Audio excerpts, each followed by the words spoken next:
आज मैं बात करूंगा उस वीर योद्धा महाप्रतापी की जिसके नाम से अंग्रेज थर थर कांपते थे और सामंतवादी लोग डरते थे, घबराते थे। उस रॉबिन हुड, भारतीय रॉबिन हुड की बात करूंगा, जो भारतीय इतिहास में रॉबिन हुड के नाम से जाना जाता है। अमर शहीद टंट्या भील के बारे में मैं आज बात करूंगा।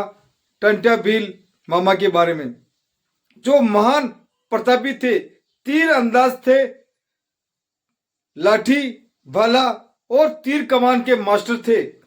वो सारी कला उन्होंने अपने पिताजी से सीखी। टंट्या भील का जन्म 1842 में खंडवा जिले के मध्य प्रदेश में हुआ था। बचपन से ही वो गरीब थे, इसलिए पढ़ाई लिखाई उनकी हो नहीं पाई। गरीब आदिवासी, जब उन्होंने देखा कि गरीब आदिवासियों पर, गरीबों पर अंग्रेजों का शोषण, सामंतवादियों का शोषण, तरह तरह के शोषण किए जा रहे थे, उनको परेशान किया जा रहा था, तो उन्होंने फिर अपनी एक टीम बनाई, एक टुकड़ी बनाई और सामंतवादियों से लूटकर, सामंतवादियों का धन लूटकर, अन्न लूटकर वो गरीबों में बांट दिया करते थे। इस प्रकार टंट्या भील ने जब सामंतवादी लोगों का और अंग्रेजों का धन लूटकर, अन्न लूटकर गरीबों में बांटना शुरू कर दिया। टंट्या भील का कहना था कि कोई गरीब आदमी, आदिवासी आदमी भूखा नहीं सोए। इस प्रकार रॉबिन हुड ने गरीबों के लिए काम करना शुरू कर दिया। तो टंट्या भील का लगाव, प्रेम लोगों से बढ़ा और वो गरीबों के मसीहा बन गए। फिर लोग उसको प्रेम से टंट्या मामा कहने लगे। टंट्या का मतलब, कोई बोलता है वो झगड़ालू थे, लड़ाई करने वाले थे, पर नहीं। जब ज्वार की फसल होती है, जब पौधा सूख जाता है, तो वो उसको टंट्या बोलते हैं। टंट्या का मतलब दुबला पुतला।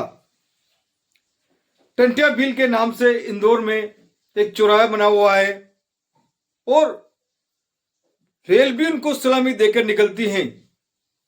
जब टंट्या भील का अंग्रेजों के खिलाफ बहुत ज्यादा ये हो गए, अंग्रेज परेशान हो गए, उनको पकड़ नहीं पाए, जंगल के सारे वो रास्ते जानते थे, तो अंग्रेजों ने उनके ऊपर इनाम रखा और किसी ने, लालची आदमी ने उनके बारे में बता दिया गया और उनको पकड़ लिया गया। 1857 की क्रांति में भी इनका महान योगदान रहा। टंट्या भील का ये महान जननायक थे, वीर थे। और 1800 जब इनको पकड़ लिया गया तो इनको फांसी की सजा दी गई। फांसी की सजा 1889 में इनको दी गई। पाताल पानी के कालाकुंड रेलवे स्टेशन पर इनको अंग्रेजों द्वारा दफना दिया गया। वहां पर कुछ समय बाद उनकी समाधि पर इनका मंदिर बनाया गया और जहां पर कहते हैं कि आज भी जब ट्रेन गुजरती है तो 2 मिनट तक वहां रुकती हैं और टंट्या भील को सलामी देकर जाती हैं।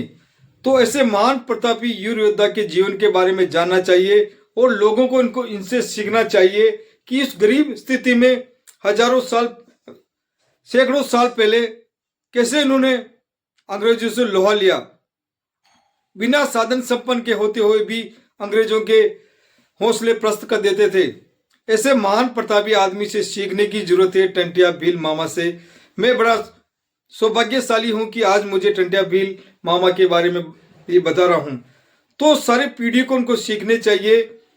उनका इतिहास दबा दिया गया। महान क्रांतिकारी योद्धा थे ये। 1857 की क्रांति में इनका महान योगदान था और हर आदमी का योगदान रहा, हर समाज का, हर वर्ग का योगदान क्रांतियों में रहा है, परंतु कुछ ही लोगों का नाम सामने आता है। ऐसे टंट्या भील मामा को मैं सत सत नमन करता हूं। जय हिंद, जय भारत।